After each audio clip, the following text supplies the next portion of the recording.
L'intérêt de planter de la mangrove, de la régénérer, a déjà été évoqué par Monsieur le secrétaire général et Monsieur le maire.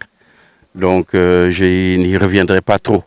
Donc l'écosystème du fleuve est beaucoup régulé par la mangrove, parce que c'est là où les poissons frais.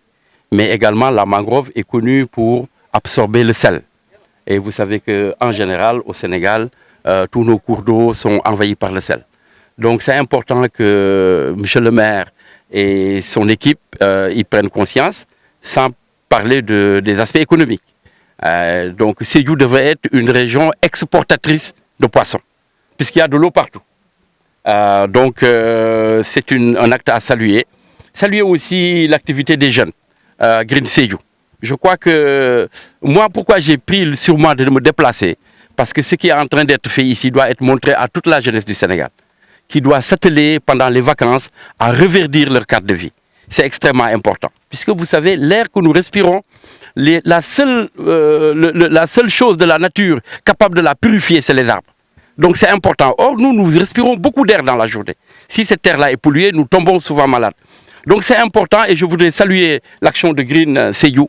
Mais aussi, je vais avoir une séance de travail avec eux pour que leur projet de pépinière puisse prendre une autre dimension, notamment en les aidant à accéder au financement vert, à l'ADER et à d'autres financements, aussi à la formation, pour développer l'agroécologie dans Sédhiou. Je sais qu'il y a beaucoup de production de mangue, mais il est possible de développer ça davantage. Je vois aussi que les femmes se sont beaucoup mobilisées ce matin. J'entends parler des sirènes, je ne les connais pas, mais il paraît qu'elles sont très dynamiques. Oui, nous sommes là, nous sommes là. Voilà, très bien. Donc il faut vraiment se féliciter de cette mobilisation-là. Et moi j'ai été très content ce matin de pouvoir planter pour la première fois des propagules de mangrove. Je n'avais jamais fait, je plante beaucoup d'arbres, mais c'est ma première expérience. Et c'est grâce à Green Sédhiou, grâce à la jeunesse de Sédhiou, je vous en suis très reconnaissant. Et je rendrai compte aussi au président de la République de ce qui est en train d'être fait ici. Tey nag dama ñëw fi Sédhiou pour jàppale jeunes yi, notamment benn association bu ñuy wax Green Sédhiou ànd ak monsieur le maire fekk ko fi moom aussi mu nekk ku bëgg affaire environnement affaire gàncax parce que mangrove bi ñu doon planté tey moom ay ati ngi nii ci gannaaw mu ngi ci woon déjà ñu koy rafetlu di ñaax itam maire Sénégal yëpp ku nekk nawet bi su ñëwee nga jàppale jeunes yi ñu jéem a jëmbat ay garab jéem a rafetal suñu dëkkuwaay yi. Donc Green Sédhiou li ñuy def nii rafet la ñu ko trop parce que mangrove bi dafa am solo maanaam équilibre fleuve bi maanaam fleuve bi daal pour mu normal da ciy jouer rôle bu bëree bëri d'abord jën yi foofu la ñuy nene dal di dem ba màgg doog a génn dugg ci fleuve bi lu dul loolu itam xorom si nga xamante ne mu ngi envahir fleuve bu Sénégal yëpp mangrove bi dafa am lu mu ciy def day manque maanaam xorom soosu donc mu doon activité bu am solo.